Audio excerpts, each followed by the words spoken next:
What Anarchy Isn't, written by Larken Rose, illustrated by Poxod, narrated by David Mannell, aka Trinity for All Man.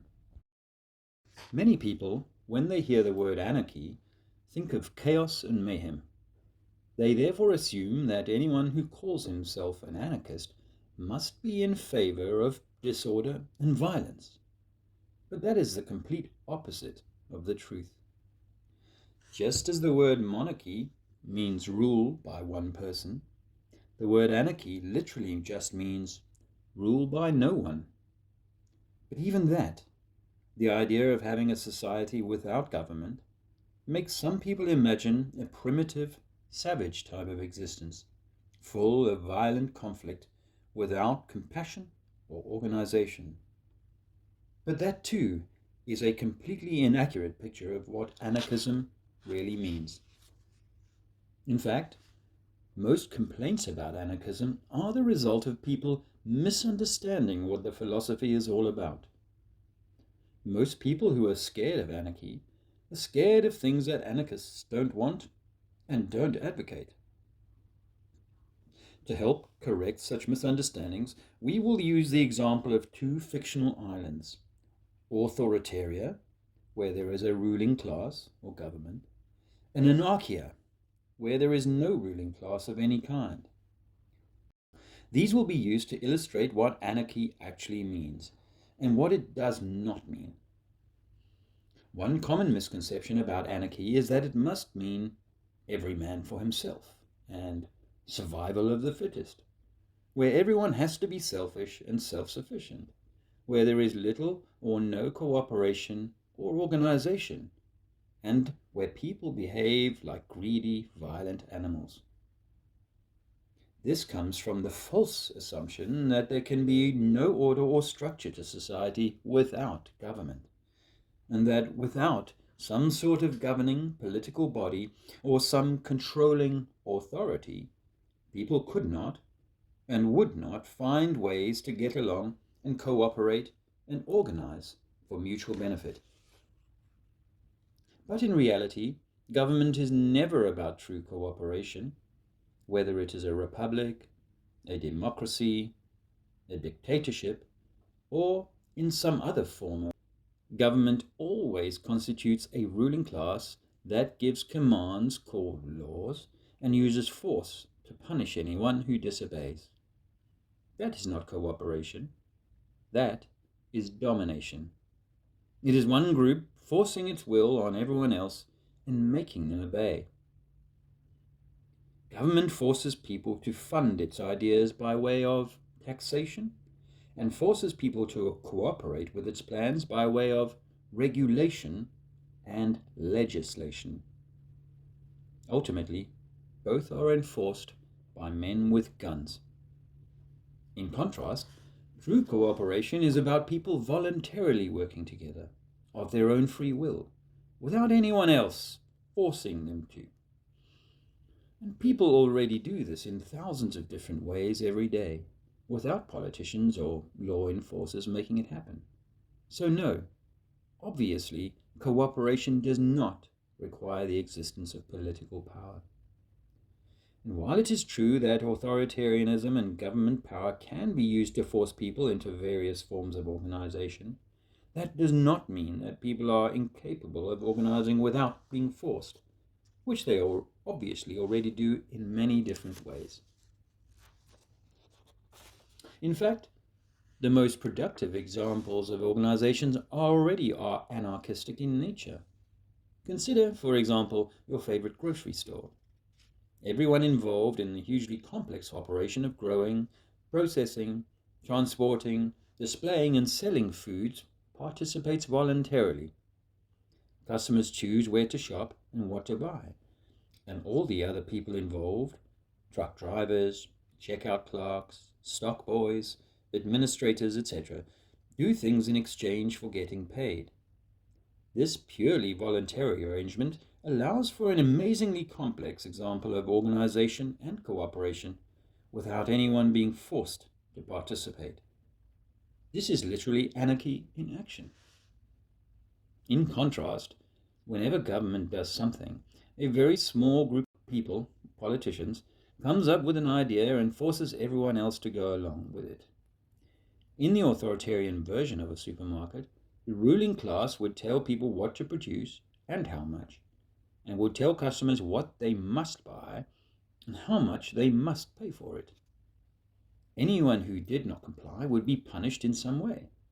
That is how government always does things. Some anarchists prefer the term voluntarist because the philosophy is based on the idea that all human behavior should be based upon voluntary interaction and not force. Another common but incorrect assumption is that if there were no government, people would have no way to defend against criminals or foreign invaders. But one does not need a badge or special authority to have the right to defend himself or herself or others against attackers and thieves. Everyone already has the right to use defensive force on his own or together with others for mutual protection. Anarchy means that no one has the right to rule. In other words, no one has special rights. It does not mean that people can't get together to exercise rights that everyone already has. In a stateless society, even professional protectors would only have the same rights as everyone else. Another concern that some people have is that if there were no government, then smaller, private gangs would spring up to rob, oppress, and enslave people. There are a couple of reasons why this fear is misguided. First of all, even private street gangs and organized crime exist today mainly because of government, not in spite of it. Almost all private gangs get their funding from dealing in black markets, drugs, gambling, illegal immigration, guns, prostitution, etc., which are very lucrative as well as very dangerous because of government laws. In a free society, thugs and thieves, as individuals or in gangs, wouldn't have any black markets to take over. But more importantly, people who fear that without governments, warlords would take over, are ignoring how much people's perceptions matter. A criminal gang which everyone recognizes as illegitimate and immoral has far less power than a gang whose aggression is perceived to be legitimate and legal, its commands and demands being called laws and taxes, and anyone who disobey being seen as criminals. In other words, a population is far more likely to be oppressed by a gang which the people themselves imagine to have the right to rule than by some gang that everyone knows is bad, and everyone would feel perfectly justified in disobeying and resisting it, even forcibly. Imagine a private gang trying to do what government now does, extorting and bossing everyone around. But imagine if they tried to do that without any aura of legal authority. Then imagine how a well-armed population would respond. The gang would quickly fail, quickly and dramatically, and all those who resisted them would be viewed as righteous heroes. But when the people feel morally obligated to obey the politicians' laws, any who resist are viewed as criminals or tax cheats, even by their own friends and neighbors. Most people see government domination as necessary and valid, so they cooperate with their own victimization. That is why government gets away with far more oppression and extortion than private gangs ever could. Because most of the victims of legal thuggery and theft see it as necessary and legitimate. Millions of people tolerate the confiscation of a huge portion of their earnings and tolerate having many of their choices and behaviors forcibly limited and controlled by way of legislation, as long as the people giving the orders are seen as a legitimate political authority. But in a situation where the people don't accept the idea that someone else has the moral right to rob them and rule them, the people stop cooperating and start resisting. The presence of government drastically increases the chances of people getting robbed, increases the chances to 100% in fact, since every government taxes the people it pretends to represent.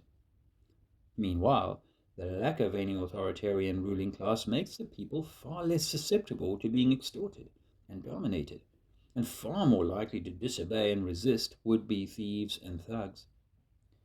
To put it another way, warlords already did take over and called themselves government, and convinced their victims that it was righteous and necessary for the warlords to dominate, control, and exploit everyone else, for their own good. Relying on government to prevent theft and oppression is a completely ridiculous idea, since government is the biggest thug and thief there is, confiscating far more wealth than all other crooks and criminals combined. And government protection is always totally hypocritical. Government law enforcers may sometimes find and lock up some private thugs and thieves, but every government also commits legalized theft and extortion itself and calls it taxation, while at the same time insisting that it needs to do that in order to protect people from theft and extortion. As patently absurd as that is, most people still accept it without question. When someone first considers the idea of a stateless society, he may also worry that the people who are truly malicious, destructive, and sociopathic, and there are such people in the world, would be free to do anything they pleased, with no one to stop them. But this concern is again based on a basic misunderstanding of human nature. People who are willing to victimize others by their very nature don't care about morality. They don't care if what they're doing is right, and they also don't care if what they're doing is legal. They care only whether they can get away with harming others. In some instances, a would-be crook or thug might be deterred or stopped by force or by the threat of force, whether by someone with a badge or by someone without one. What makes this deterrence work, however, is not the legislation or the official badges, but the simple threat of harm to the crook. A sociopath doesn't care about laws or social rules. He cares only about avoiding pain and hardship for himself. And that is true regardless of whether government exists or not. It makes no difference to the crook whether the threat comes from the police or another citizen or even another criminal. Discouraging nasty people from hurting others does not require special authority, only the ability and willingness to use defensive force. If the intended target of a would-be carjacker pulls out a gun, it doesn't make any difference to the carjacker whether that person has a badge or whether there's a law against taking people's cars. Without a ruling class, decent people would still have every incentive, ability, and right to organize and cooperate to defend against thugs and thieves. And they wouldn't need any badge, official title, legislation, or special rights to do so. And, as with any service, people can hire others to help with protection. Every person doesn't have to do it himself. Now, some people might assume that if people organize for mutual protection and defense, then that is government. But that is not at all the case. Political authority is not about people coming together to do something that everyone already has the right to do. Political authority is about one group of people claiming the right to do things that normal people do not have the right to do, such as taxing and controlling everyone else. Organized defense can be both effective and legitimate without anyone claiming to have the right to rule. And a group that protects against aggressors while having no special authority is not government. Even when there is government, there are still freelance thieves and thugs who are not deterred by the laws of the politicians anyway. But the ultimate irony is that while so many people hope that government will protect them from common criminals, government itself always ends up being the biggest thug and thief around. To be blunt, creating an enormous gang, one far too big and too powerful for the average person to resist, and giving that gang societal permission to control and extort everyone else by way of law and taxation, in the hope that the gang will prevent theft and thuggery, is a completely absurd idea. Another common objection to the idea of a stateless society, a world without government, is the notion that, if not for a group of lawmakers telling the rest of us how to behave, we would all behave like stupid, irresponsible, violent animals. This claim implies one of two things. Either we normal people have no idea what is right and wrong unless and until politicians tell us, or the only reason we want to do the right thing and coexist peacefully is because politicians told us to. Even just examining your own motivations and behaviors will demonstrate that neither of those things is actually true.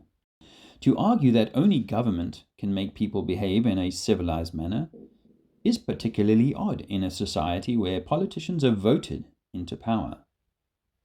If the people themselves have no moral code and no conscience, and are just stupid, violent animals, why does almost everyone want government to keep the peace and protect the innocent? Would a population of vicious, heartless, evil people try to elect good people to keep the evil people in line? Of course not. Human goodness and the desire for peace and order already comes from the people, not from the lawmakers they vote into office. The same holds true of everything else that government does. If people are so short-sighted and selfish that they can't be trusted to voluntarily organize and fund whatever they deem important, then how can those same people be trusted to decide who should be in power? The implication is that the average person can't be trusted to run his own life, but can be trusted to choose someone to run everyone else's life. To argue that government is necessary for keeping society peaceful and civilized is to claim that normal people can't wait to commit evil, but also can't wait to vote for politicians who will forcibly stop them from committing evil. Contrary to what most of us were taught, government and politics are not a civilizing influence at all. Indeed, political authority is the arch-enemy of peaceful coexistence.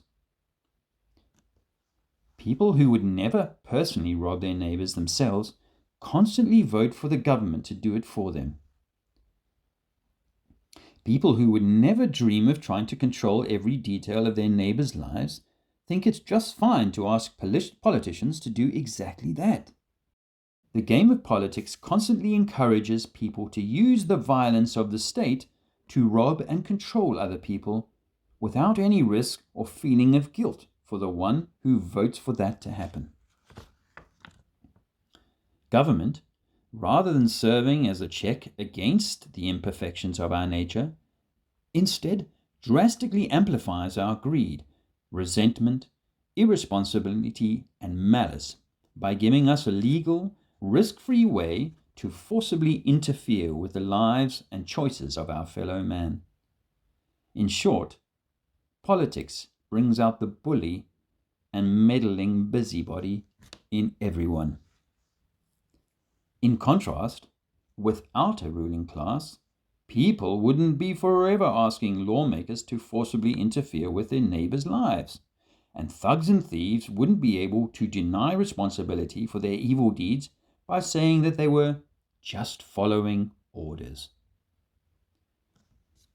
Throughout history, far more theft, assault, oppression, and even murder has been committed by those acting on behalf of authority than by anyone else. This is because even basically good people, when they believe in government, condone things which they know would be wrong if they did them on their own. Most people know that theft and assault are bad, but they imagine that controlling their neighbors and forcing them to pay for things they don't want is perfectly fine when it is done by way of the political process. To them, wrong becomes right when it's called taxation, legislation, regulation, and war. Anarchists know better.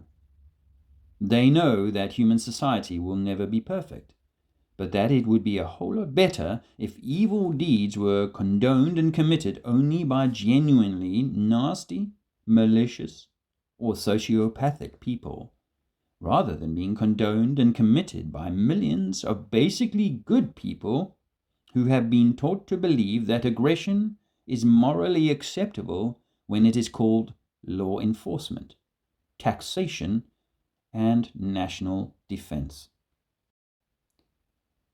Using yourself as an example, how many things have you voted to have government do to your neighbors that you know full well you would have no moral right to do to them yourself? CV 2020. The fundamental principle of voluntarism is very simple. It's wrong to initiate force against any other person, regardless of badges, laws, or alleged authority. And that force is justified only to defend against aggression. This is known as the non-aggression principle. The vast majority of people already understand this on a personal level, but they've been taught that this basic rule of social living does not apply when it comes to the game of politics and government. Without any shame or guilt, everyone who votes for politicians is asking a ruling class to do things to his neighbors which he knows would be wrong if he did it themselves. Most people want to have a peaceful, just society, and such people don't suddenly turn into violent animals just because they stop believing in government. Our morality doesn't come from legislation, and our ability to organize and cooperate doesn't come from any ruling class. Our ability and our desire to be productive, to help each other, to protect the innocent, and to stop the wicked does not come from government. In fact, it is threatened by government more than by anything else. In fact, most injustice, oppression, conflict, and strife, most of man's inhumanity to man, is a direct result of authoritarian political power. Contrary to what politicians pretend, ruling classes do not produce peaceful coexistence.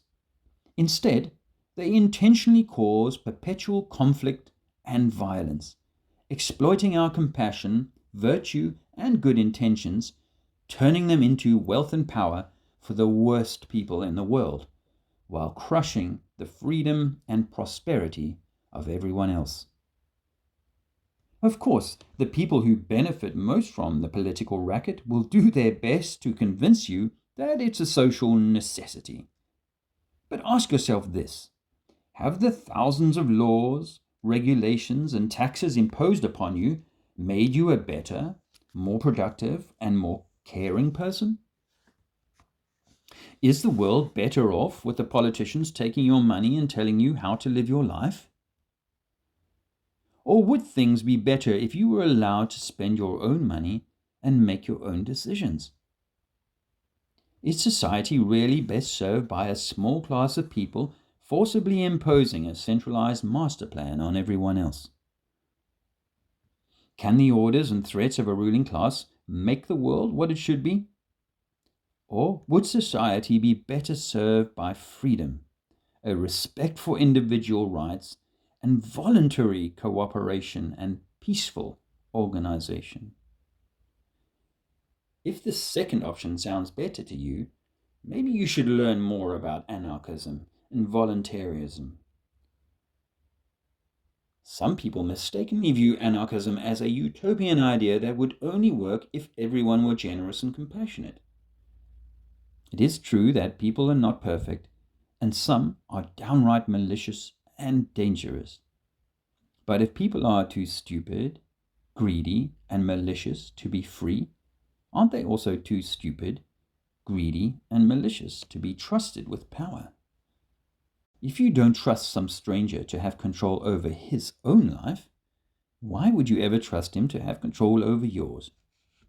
Whether people are inherently good, inherently bad, or some of each, giving a small group of people power and control over everyone else is never the answer. Many still insist we need government because people can't be trusted, as if government is anything other than people. Some of the worst people around, in fact. And many still believe that obedience to authority is what makes us civilized, while in reality it does the opposite. Again, far more evil has been committed in the name of law and authority than has ever been committed in spite of it.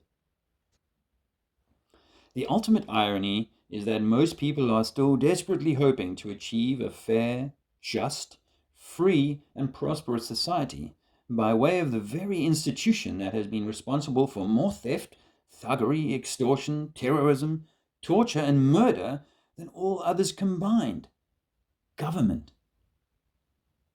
Everyone knows that government can be corrupt, abusive, inefficient, counterproductive, even tyrannical.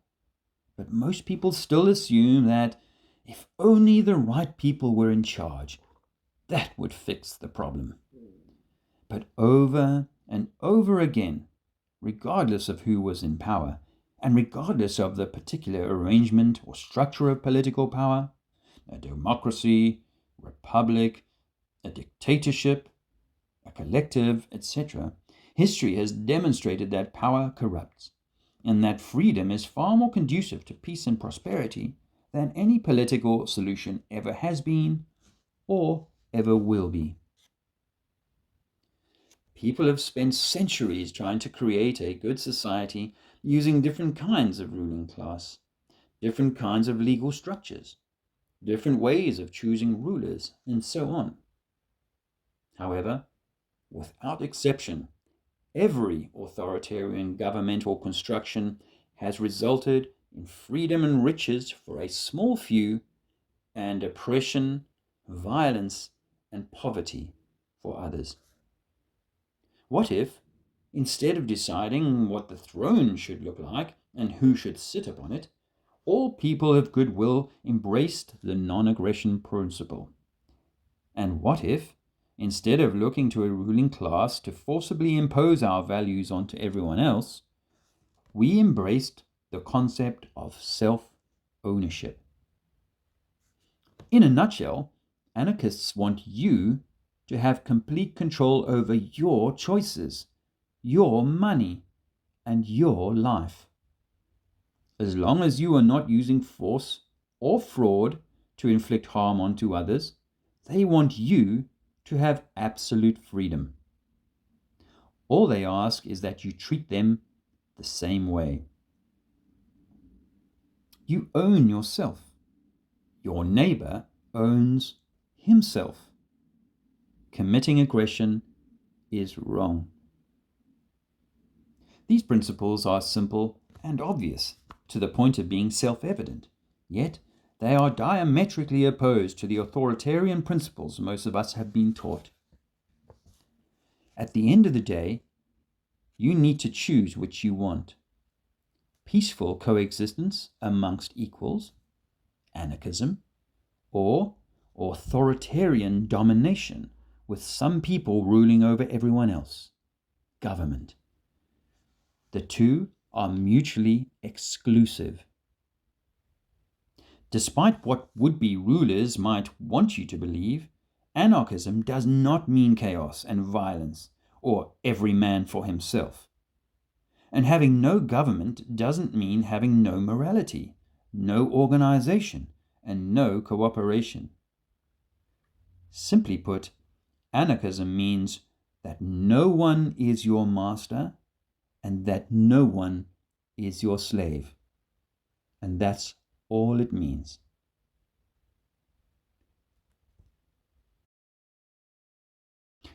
For a more thorough understanding of why a stateless society, based upon voluntary cooperation and organization rather than based upon government force and authoritarian control, is the only moral or rational choice, read The Most Dangerous Superstition by Larken Rose.